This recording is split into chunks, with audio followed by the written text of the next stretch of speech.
আসসালামু আলাইকুম ওরহমতুল্লাহি ওবারাকাতুহ। আজকে আমি এই অবেলাই বইয়ের একটা চ্যাপ্টার পড়ছি মাত্র। চ্যাপ্টারটার নাম হচ্ছে স্ক্রিন টাইম।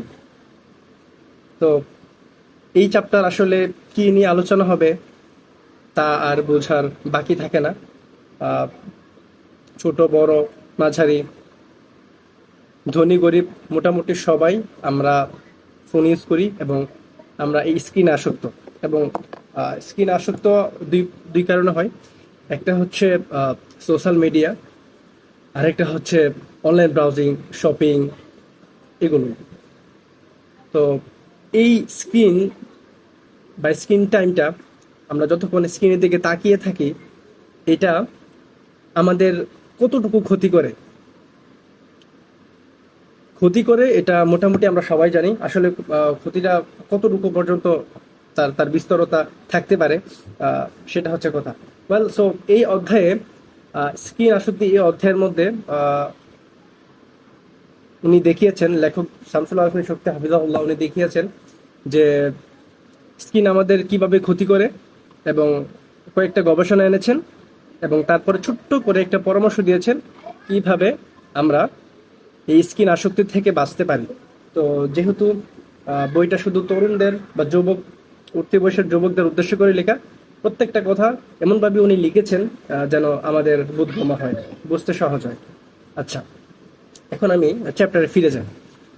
তো উনি প্রথমে এটা দেখানোর চেষ্টা করছেন যে আসলে স্ক্রিন আসক্তিটা কিভাবে কাজ করে। ওয়েল, তার আগে আমাকে একটা সায়েন্স এখানে আনা লাগবে, যদিও এটা এই অধ্যায় না, এর প্রিভিয়াস দুইটা বা একটা অধ্যায় আগে ছিল। সেটা হচ্ছে যে ডোপামিন আসলে কিভাবে কাজ করে, আমাদের আনন্দ, আমরা কিসে আনন্দ পাই বা আমরা কিভাবে আনন্দ পাই। আমাদের ব্রেনের এই অংশটাকে বলে বিবেকের স্তর। মানে আমরা বোঝানোর উদ্দেশ্যে বলি, এটা হচ্ছে বিবেকের স্তর। সায়েন্টিফিক ভাষায় বা বিজ্ঞানের ভাষায় এটাকে বলে প্রিফ্রন্টাল কর্টেক্স। আর ঠিক এই বরাবর মাথার মাঝখানে ছোট্ট একটা অংশ আছে, এটা হচ্ছে আবেগের স্তর। এটাকে বলে লিম্বিক সিস্টেম বা লিম্বিক জোন। আচ্ছা, আমি আমার নামগুলোতে অথবা একটু কথা বোঝাতে গিয়ে একটু এদিক সেদিক হয়ে যেতে পারে, বাট কোনো মিন ইনফরমেশন থাকবে না, কোনো মিস ইনফরমেশন থাকবে না, ইনফরমেশনগুলো সঠিক থাকবে। ওয়েল, সো এখানে যে আবেগের স্তর, সেটা আমাদের আবেগগুলোকে কন্ট্রোল করে। আমাদের আবেগগুলা যে উঠে, এটা আসলে এই কারণে উঠে, এটার কারণে। আর আমরা যে কোনো সচেতন মনে কোনো কিছু ভাবি, কোনো পরিকল্পনা করি বা কোনো সিদ্ধান্ত নেই, অর্থাৎ গুরুত্বপূর্ণ যেই কাজগুলো করতে বিবেকের প্রয়োজন হয়, সেটা করে এই প্রিফ্রন্টাল কর্টেক্স বা বিবেকের স্তর।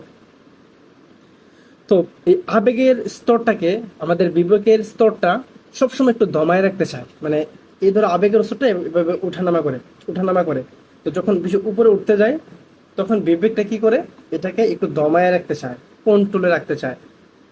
যখনই আবেগের স্তরটা বেশি শক্তিশালী হয়ে যায়, তখন এই প্রিফ্রন্টাল কর্টেক্স এ একটু কঠিন হয়ে পড়ে তার জন্য এই আবেগের স্তরটাকে কন্ট্রোল করা। অনেক সময় তো কন্ট্রোলের বাহিরে চলে যায়, এবং কন্ট্রোলের বাহিরে চলে যায় বিধায় আবেগের বশবর্তী হয়ে আমরা আত্মহত্যা পর্যন্ত করে ফেলি।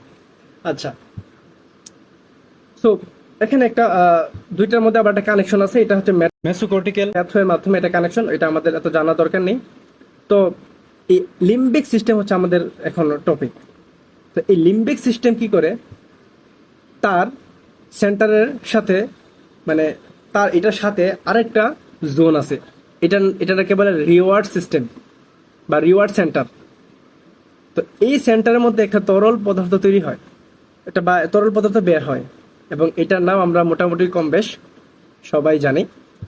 এটার নাম হচ্ছে ডোপামিন।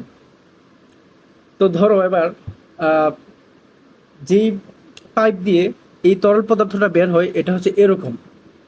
তো এটা হচ্ছে আমাদের স্বাভাবিক ডোপামিন রিলিজ হওয়ার পথ বা পাইপ। এখন যখন আমরা কঠিন কোনো কাজ করি, ধরো আমরা অনেকক্ষণ লাগে একটা গবেষণা করলাম বা একটা পড়া শিখলাম, শিখার পরে আমাদের একটা আনন্দ হয়, আমরা অনেক কিছু একটা লেখলাম, সুন্দর করে লিখে যেমনটা চেয়েছি তেমন রেজাল্টটা পেয়েছি, এই রেজাল্ট পাওয়ার পরে আমাদের যে প্রাকৃতিকভাবে একটা সুখ হয়, যেটা আল্লাহ তাআলা আমাদের দিয়েছেন, ওই সুখটা যখন আমরা অনুভব করি তখন এই ডোপামিনটা রিলিজ হয় এই চিকন পাইপের মধ্যে, এটার ভিতর দিয়ে যেভাবে যতটুকু দরকার ততটুকু। তো এটা হচ্ছে আল্লাহর সৃষ্টি, এরকম সুবহানাল্লাহ। তো এটা একটা সময় বিকৃত হয়ে যায় কখন জানেন? যখন যেইভাবে স্বাভাবিকভাবে আমরা সুখী অনুভব করার পরিবর্তে অস্বাভাবিকভাবে যদি নিজেকে সুখী অনুভব করি। যেমন ধরেন আমি দুইটা রাস্তা চুজ করলাম, একটা রাস্তায় আমাকে যেতে হবে হেঁটে 1 কিলোমিটার, আরেকটা রাস্তায় আমি পা দিলেই একটা প্রাইভেট কার আসবে এবং সেটা আমাকে নিয়ে যাবে, আমাকে শুধু বসে থাকতে হবে। আচ্ছা, স্বাভাবিকভাবে একটা বুদ্ধিমান মানুষ কোন রাস্তাটা চুজ করবে? খুবই স্বাভাবিক, সে প্রাইভেট কার থাকা রাস্তাটাকেই সে হয়তো চুজ করবে। আমাদের ব্রেনটা আসলে এভাবে কাজ করে যে আমরা ওই হেঁটে যাওয়া রাস্তাটাকে যদি চুজ করতাম এবং হেঁটে গিয়ে শেষ পর্যন্ত পৌঁছাতাম গন্তব্যে, তখন আমাদের ব্রেনটা যে ডোপামিনটা রিলিজ করতো, এটা ছিল আমাদের প্রকৃত সুখ। এবং এটা এটা হচ্ছে আল্লাহর সৃষ্টি এরকম। এই যে এখন আমাকে কষ্ট করতে হবে না, আমি প্রাইভেট কারে বসলাম, সে আমাকে তার গন্তব্যে নিয়ে গেল, আমি কিছুই করলাম না, কষ্ট ছাড়া যে অনুভূতি, এই অনুভূতি তো স্বাভাবিক না, অস্বাভাবিক, আমাকে কষ্ট করতে হচ্ছে না। তখন এই জিনিসটা হয় আমরা যখন এই স্ক্রিনে থাকি। এটা কেন বলছি?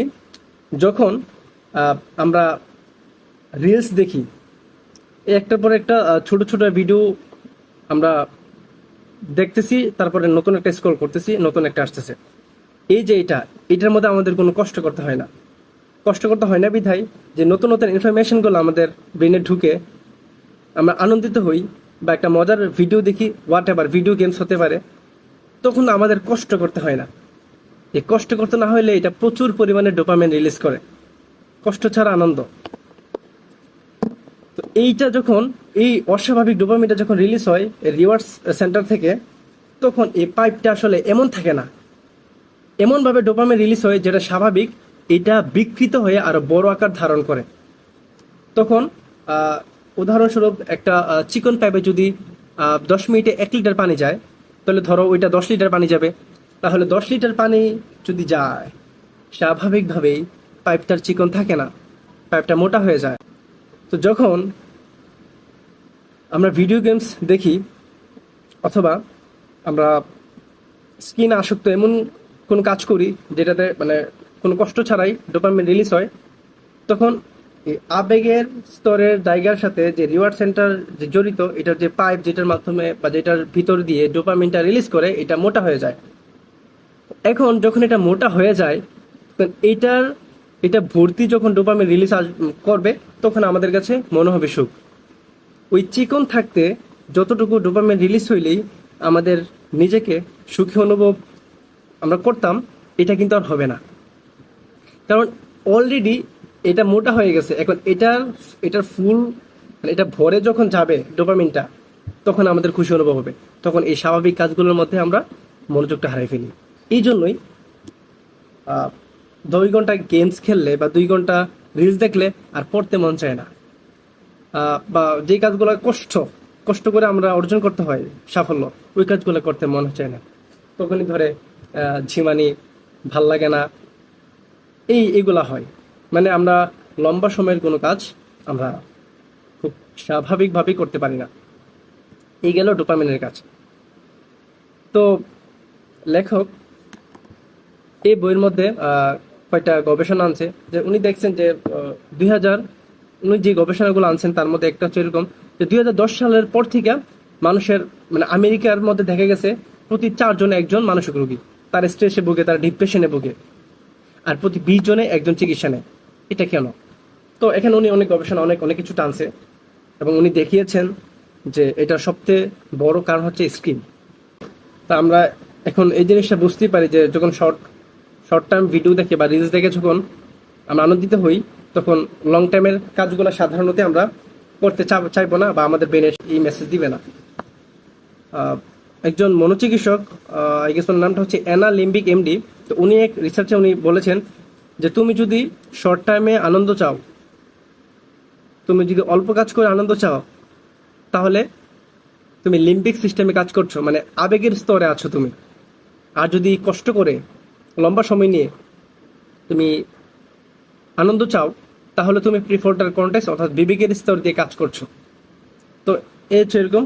তো এখানে অনেকগুলা গবেষণা আছে, যেমন একটা গবেষণা ছিল এরকম যে আসলে সোশ্যাল মিডিয়া কিসের জন্য আসছিল, মানে এক দেশের মানুষের সাথে অন্য দেশের মানুষের কানেক্ট করার জন্য, কানেক্টিভিটি বাড়ার জন্য, একটা এলাকার থেকে অন্য এলাকার অর্থাৎ মানুষের সাথে মানুষের কানেকশনটা বিল্ড করার জন্য এই সোশ্যাল মিডিয়াগুলো এসেছিল।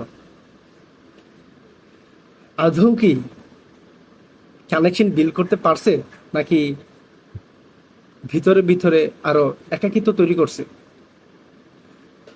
এখানে একটা জিনিস বলে রাখা ভালো, আমরা জানি যে যদি সোশ্যাল মিডিয়াতে ধরি ফেসবুকে আমার 10,000 ফলোয়ার যদি থাকে,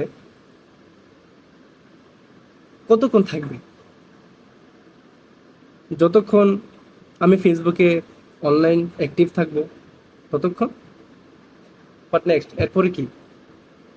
আমি ধরলাম আমি খুবই আসক্ত একটা ব্যক্তি, আমি দিনের অনেক বেশি সময় আমি মিডিয়াতে, সোশ্যাল মিডিয়াতে আমি অ্যাক্টিভ থাকি, আমি আমি নিজের টাইমকে ওয়েস্ট করি, আমি নিজেকে বুঝছি না, আমি নিজেকে ধ্বংস করছি, সব কিছু ধরলাম।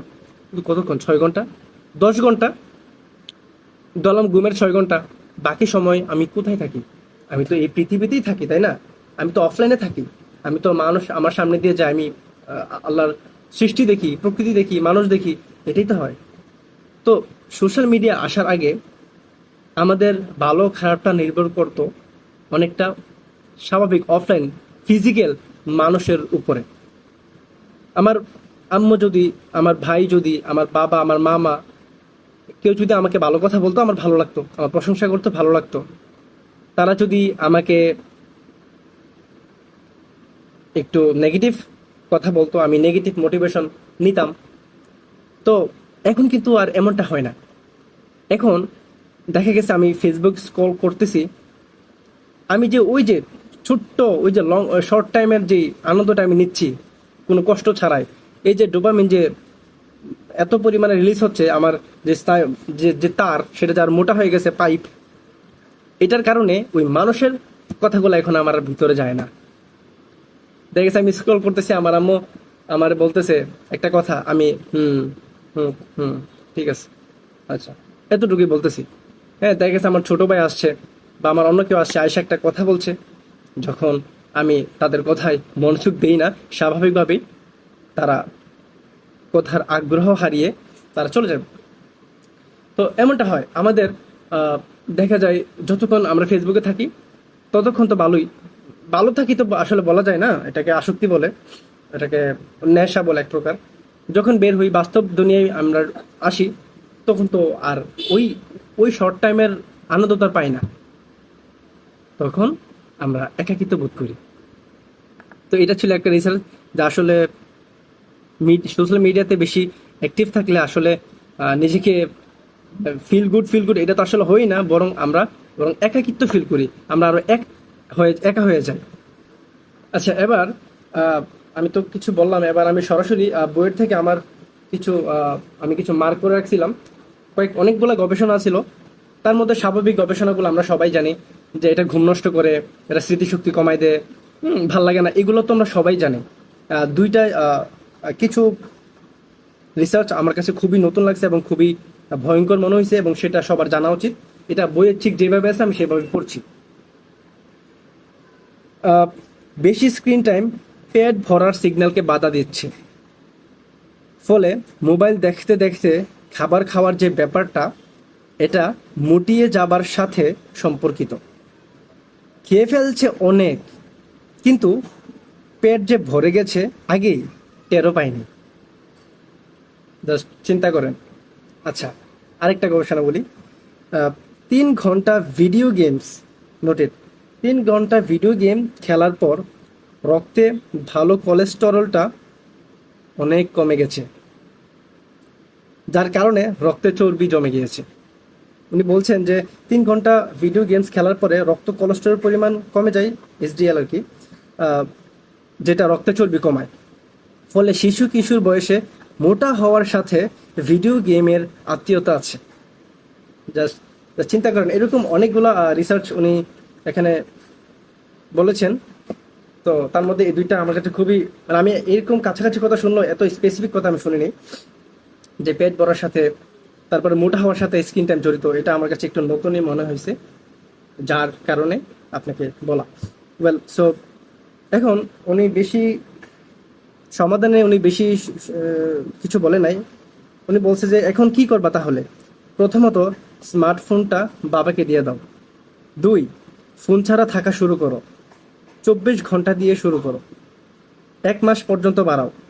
প্রথম 12 ঘন্টা খুব কষ্ট হবে, খুব ক্রেভিং অর্থাৎ ফোন দেখার অদম্য ইচ্ছা হবে। নিজের ইচ্ছা শক্তি দিয়ে সেটাকে দমন করতে হবে। অন্য প্রোডাক্টিভ কাজে নিজেকে ব্যস্ত করে ফেলো, এরপর দেখবে সহজ হয়ে গিয়েছে।